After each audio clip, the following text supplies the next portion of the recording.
ദൈവ നാമത്തിൻ്റെ മഹത്വം ഉണ്ടാകട്ടെ. കർത്താവിൽ പ്രിയ സ്നേഹിതരെ, ദൈവവചനത്തിൽ നിന്നൊരു ഭാഗം നിങ്ങളുടെ ശ്രദ്ധയിലേക്ക് കൊണ്ടുവരുവാൻ ഞാൻ ആഗ്രഹിക്കുകയാണ്. എബ്രായർക്ക് എഴുതിയ ലേഖനം 11 അധ്യായം 6 വാക്യം ഇങ്ങനെ പറയുന്നു: എന്നാൽ വിശ്വാസം കൂടാതെ ദൈവത്തെ പ്രസാദിപ്പിക്കുവാൻ കഴിയുന്നതല്ല. നമ്മൾ മറ്റൊരു രീതിയിൽ അത് പറയുമ്പോൾ, വിശ്വാസം കൊണ്ട് മാത്രമേ ദൈവത്തെ പ്രസാദിപ്പിക്കുവാൻ കഴിയുകയുള്ളൂ. ഇന്ന് നാം നമ്മുടെ സമൂഹത്തിലേക്ക് നോക്കുമ്പോൾ, ദൈവത്തെ ആരാധിക്കുന്നവർ, ദൈവത്തെ അന്വേഷിക്കുന്നവർ, ദൈവവിശ്വാസികൾ ദൈവത്തെ പ്രസാദിപ്പിക്കുവാൻ വേണ്ടി അനേക കാര്യങ്ങൾ ചെയ്യുന്നതായിട്ട് നമുക്ക് മനസ്സിലാക്കുവാനിടയായിത്തീരും. ആരാധനാലയങ്ങൾ സന്ദർശിക്കുക, നേർച്ച കാഴ്ചകൾ അർപ്പിക്കുക, വിവിധമാകുന്ന ഹോമങ്ങൾ നടത്തുക, നന്മ പ്രവർത്തിക്കുക, മറ്റു ചിലർ ദൈവത്തെ പ്രസാദിപ്പിക്കാൻ വേണ്ടി സമ്പത്ത് വാരിക്കോരി ചിലവഴിക്കുക. ഇങ്ങനെ ചെയ്യുന്നത് കൊണ്ട് ദൈവത്തെ പ്രസാദിപ്പിക്കുവാൻ കഴിയുമെന്നവർ ചിന്തിക്കുന്നു. ഇത് ആത്മീക ജീവിതത്തിന്റെ ഒരു ഭാഗമാണെങ്കിൽ തന്നെയും, നന്മയുടെ ഒരു ഭാഗമാണെങ്കിൽ തന്നെയും, ദൈവത്തിന്റെ വചനം പറയുന്നത് ദൈവത്തെ പ്രസാദിപ്പിക്കണമെങ്കിൽ, ദൈവത്തിന്റെ ശ്രദ്ധ പിടിച്ചു പറ്റണമെങ്കിൽ അത് ദൈവത്തിലുള്ള ആഴമാർന്ന വിശ്വാസം കൊണ്ട് മാത്രമേ സാധിക്കുകയുള്ളൂ എന്ന് നമുക്കിവിടെ ഈ വചനത്തിൽ നിന്ന് മനസ്സിലാക്കുവാനിടയായിത്തീരും. മാത്രമല്ല, അവിടെ പറയുന്നു, ദൈവത്തിന്റെ അടുക്കൽ വരുന്നവന് ദൈവം ഉണ്ട് എന്നും, ദൈവത്തെ ജാഗ്രതയോടെ അന്വേഷിക്കുന്നവർക്ക് അവൻ പ്രതിഫലം കൊടുക്കുമെന്നും വിശ്വസിക്കണമെന്ന് ദൈവത്തിന്റെ വചനം പറയാം. ഹല്ലേലൂയ. നമ്മളുടെ വിശ്വാസം, ദൈവത്തിലുള്ള വിശ്വാസം എപ്രകാരമുണ്ട്? ദൈവം പറഞ്ഞിരിക്കുന്ന വാഗ്ദത്തങ്ങൾ, ദൈവവചനം നമ്മുടെ ഹൃദയത്തിൽ, നമ്മുടെ ജീവിതത്തിൽ അത് പ്രാവർത്തികമാകുമെന്ന് നമ്മൾ വിശ്വസിക്കാറുണ്ട്. ദൈവം ഒരു വാഗ്ദത്തം തരാമെന്ന് പറഞ്ഞാൽ, നന്മ തരുമെന്ന് പറഞ്ഞാൽ അത് തരുമെന്നുള്ള പൂർണ്ണ വിശ്വാസം നമ്മളിലുണ്ടോ? ദൈവം തരുമെന്ന് പറഞ്ഞാൽ തരുമെന്ന് പൂർണ്ണമായി വിശ്വസിച്ചുകൊണ്ട് പ്രാർത്ഥിക്കുകയും അതിനുവേണ്ടി കാത്തിരിക്കുകയും ചെയ്താൽ തീർച്ചയായിട്ടും ദൈവത്തിന്റെ മഹത്വം, അതേ ഹല്ലേലൂയ, പ്രതിഫലത്തിലൂടെ നമുക്കുള്ള പ്രതിഫലത്തിലൂടെ നമുക്കത് മനസ്സിലാക്കുവാൻ ഇടയായിട്ട്. ദൈവ വചനം പരിശോധിക്കുമ്പോൾ നമുക്കറിയാം, ഇതുപോലെ ദൈവത്തെ അനുസരിച്ച, അംഗീകരിച്ച, ഇറങ്ങിത്തിരിച്ച അനേക വ്യക്തികളെ നമുക്ക് വേദപുസ്തകത്തിൽ മനസ്സിലാക്കുവാൻ ഇടയായിട്ട്. ദൈവം അബ്രഹാമിനോട് പറഞ്ഞത്, ഞാൻ കാണിപ്പാനിരിക്കുന്ന ദേശത്തേക്ക് നീ പോക എന്നാണ്. ആ ദേശത്തെക്കുറിച്ച് യാതൊരു ഐഡിയയും അബ്രഹാമിന് ഇല്ലായിരുന്നു. ദൈവം അതിനെ കുറിച്ചൊന്നും പറഞ്ഞു കൊടുത്തതില്ല.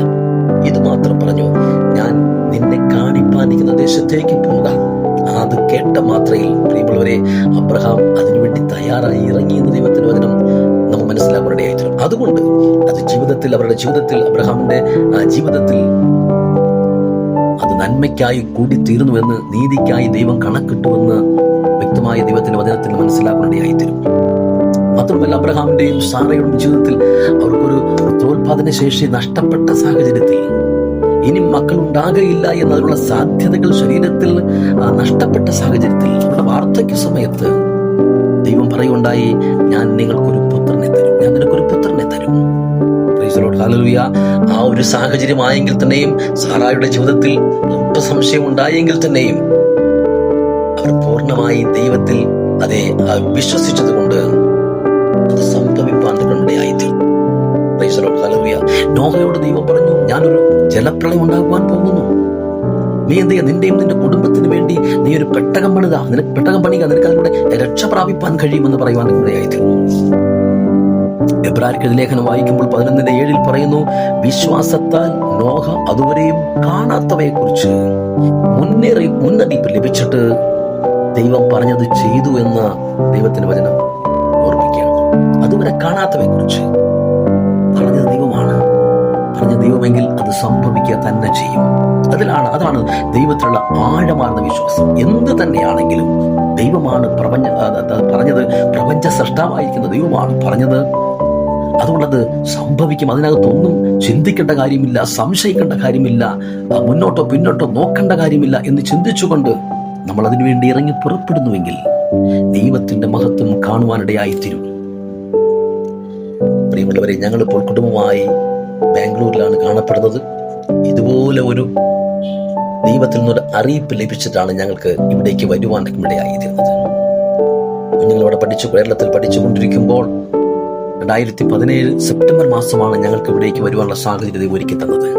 ദൈവത്തിന്റെ വിളി കേട്ടപ്പോൾ തന്നെ ഒരു പ്രിയപ്പെട്ട ദൈവദാസിലൂടെ ആ ദൈവം അരുളി ചെയ്ത അല്ലെങ്കിൽ ദൈവത്തിന്റെ പ്രൊഫസി, ആ പ്രവചനം, ദൈവിക പ്രവചനം ലഭിച്ചപ്പോൾ തന്നെ ഞങ്ങൾ അതിനു വേണ്ടി ഇറങ്ങി തിരിപ്പാൻ ഇടയായിട്ട് ഒന്നും ചിന്തിക്കാതെ, പ്രൈസ് ദി ലോർഡ്, ഹല്ലേലൂയ. ആ സമയത്ത് ഞങ്ങളുടെ കുഞ്ഞുങ്ങൾ പഠിച്ചുകൊണ്ടിരിക്കുകയാണ്. ഇളയ കുഞ്ഞ് 3-ാം ക്ലാസ്സിലും മൂത്ത പൈതൽ 8-ാം ക്ലാസ്സിൽ പഠിക്കുന്നു. അത് കേട്ട മാത്രയിൽ തന്നെ അവിടെ വെച്ച് വിദ്യാഭ്യാസം നിർത്തിയിട്ട് ആനുവൽ എക്സാമിനേഷൻ പോലും എഴുതുവാൻ കൊണം തയ്യാറാകാതെ ദൈവം വിളി കേട്ട് ബാംഗ്ലൂർ പ്രദേശത്തേക്ക് വരുവാൻ ഇടയായിത്തീർന്നു. അത് നന്മയ്ക്കായി കണക്കിട്ടു. കുഞ്ഞുങ്ങളെ എങ്ങനെ പഠിപ്പിക്കുമെന്നോ, എവിടെ ജീവിക്കുമെന്നോ, കുഞ്ഞുങ്ങൾക്ക് വേണ്ടി ആറ് സാമ്പത്തികം ചിലവഴിക്കുമെന്നോ ഒന്നും ദൈവത്തോട് ചോദിച്ചില്ല. ദൈവം ചെയ്യുന്നത് നന്മയ്ക്കായിട്ട്, ദൈവം വിളിച്ച് വേർതിരിക്കുന്നത് അത് നന്മയ്ക്കായിട്ട് തന്നെയാണ് എന്ന് ചിന്തിപ്പാൻ ഇടയായിത്തീർന്നു. ഇപ്പോൾ ഞാനിത് പറയുമ്പോൾ എൻ്റെ മൂത്ത പൈതൽ BSc നഴ്സിംഗ് 3-ാം വർഷവും ഇളയ പൈതൽ SSLCയും പഠിക്കുകയാണ്. അന്ന് മുതൽ 8 വർഷമാകുന്നു. ഇന്നുവരെ ദൈവം നടത്തിയ വിധങ്ങളെ കുറിച്ച് ചിന്തിക്കുമ്പോൾ കാക്കയെ കൊണ്ട് ഏലിയാവിനെ പോഷിപ്പിച്ചതുപോലെ ഞങ്ങളുടെ കുഞ്ഞുങ്ങളുടെ വിദ്യാഭ്യാസം അനേകരെ കൊണ്ട് ഞങ്ങൾക്ക് സാധ്യതകളില്ലാതിരുന്നപ്പോൾ അനേക ഇടങ്ങളിൽ നിന്ന്, അനേക വ്യക്തികളുടെ, അനേക ദൈവമക്കളെ ഉപയോഗിച്ചുകൊണ്ട് ദൈവം ഞങ്ങളുടെ കുഞ്ഞുങ്ങൾ നിറപടിയായി ഇന്നും നടത്തിക്കൊണ്ടിരിക്കുന്നു. ഒരു പാട്ട് പ്രകാരം പറയുന്നു, വിളിച്ച ദൈവം വിശ്വസ്തനല്ലോ, വഴിയിൽ വലഞ്ഞു ഞാൻ അലയാനിട, വരികയില്ല അവൻ എന്നെ പിരികയില്ല, വലതു കൈ പിടിച്ചെന്നെ നടത്തിയിടുന്നു. ദൈവത്തിന്റെ വാഗ്ദത്തം, ദൈവത്തിന്റെ വിളി കേട്ട് ഇറങ്ങുന്നവർക്ക് ഒരിക്കലും വഴിയിൽ കിടന്നലയുവാൻ ദൈവം ഇടവരുത്തുകയില്ല. ദൈവം നമ്മളെ ഒരു കാര്യത്തിനു വേണ്ടി, ശുശ്രൂഷയ്ക്ക് വേണ്ടി, ദൈവവേലയ്ക്ക് വേണ്ടി വിളിച്ചു വരുന്നിരിക്കുന്നുവെങ്കിൽ നമുക്ക് വേണ്ടുന്നതെല്ലാം സെറ്റ് ചെയ്തു വെച്ചിട്ടാണ് പ്രിയമുള്ളവരെ ദൈവം നമ്മളെ വിളിക്കുന്നത് എന്നുള്ള കാര്യം നാം പൂർണ്ണമായി വിശ്വസിക്കേണ്ടത് ആവശ്യമാണ്. അതുകൊണ്ട് നന്മ പ്രാപിക്കണമെങ്കിൽ, ദൈവത്തിൽ അനുഗ്രഹം പ്രാപിക്കണമെങ്കിൽ, ദൈവത്തിൽ നിന്ന് പ്രതിഫലം പ്രാപിക്കണമെങ്കിൽ ആദ്യം ദൈവത്തെ വിശ്വസിക്കുക, ദൈവത്തിന്റെ വിളിയെ തിരിച്ചറിയുക. അങ്ങനെ തിരിച്ചറിയുന്നവർക്കായി സ്തോത്രം. ആരെങ്കിലും ദൈവത്തിന്റെ വിളി കേട്ട് നിരാകരിച്ചിട്ടുണ്ടെങ്കിൽ, അത് തിരിച്ചറിയാൻ കഴിയാതെ പോകുന്നുണ്ടെങ്കിൽ, ദൈവത്തെ പൂർണ്ണമായി വിശ്വസിക്കാതിരിക്കുന്നുവെങ്കിൽ, പ്രിയമുള്ളവരെ, നാം ദൈവത്തെ വിശ്വസിക്കുക. ദൈവത്തിന്റെ വിളി ഒരിക്കലും നാശത്തിലേക്കല്ല, നഷ്ടത്തിലേക്കല്ല, അത് അനുഗ്രഹത്തിലേക്ക് തന്നെയാണ്. Praise the Lord, hallelujah. അതിനായി നമുക്ക് നമ്മളെ തന്നെ വേർതിരിക്കാം, ദൈവവിളിക്കായി കാത്തിരിക്കാം, ദൈവത്തിന്റെ അനുഗ്രഹങ്ങൾക്കായി കാത്തിരുന്ന് പ്രാർത്ഥിക്കാം. നാം ദൈവത്തോട് ഒരു കാര്യം അപേക്ഷിക്കുമ്പോൾ, പ്രാർത്ഥിക്കുമ്പോൾ എന്ത് തന്നെയാണെങ്കിലും നമുക്കത് ലഭ്യമായി തീരും. നമുക്ക് ദൈവം നമുക്ക് തരുവാൻ തക്കടം ന്യായമായ കാര്യമാണ് നമ്മൾ ചോദിക്കുന്നെങ്കിൽ അത് നമുക്ക് തരുവാൻ ഇടയായിത്തീരും. നമ്മൾ ചോദിക്കുക, പ്രാർത്ഥിക്കുക, പ്രതീക്ഷയോടെ ദൈവം തരുമെന്ന് ഓർത്ത് കാത്തിരിക്കുക. Praise the Lord, hallelujah. പലപ്പോഴും നമ്മൾ പല കാര്യങ്ങൾ ദൈവത്തോട് ചോദിച്ചിട്ട് ലഭിക്കുന്നെങ്കിൽ ലഭിക്കട്ടെ, പ്രാർത്ഥിച്ചേക്കാം, ഇത് പ്രാർത്ഥിച്ചില്ലെന്ന് വേണ്ട എന്ന് ചിന്തിക്കുന്ന അനുഭവമാണ് പലരുടെയും ജീവിതത്തിൽ കാണപ്പെടുന്നത്. എന്നാൽ ഞാൻ ചോദിക്കുന്ന കാര്യം ന്യായമാണ്, അതെനിക്ക് ദൈവം തരും. ചോദിച്ച ശേഷം, കർത്താവേ, ഞാൻ അതിനായി കാത്തിരിക്കുന്നു, ഇന്നല്ലെങ്കിൽ നാളെ എൻ്റെ ജീവിതത്തിൽ അത് സംഭവിക്കും, എനിക്കത് തരും ദൈവം, അങ്ങ് തരുവാൻ ശക്തനാണ്, ഞങ്ങളിതാ കുടുംബമായി അതിനുവേണ്ടി കാത്തിരിക്കുന്നു.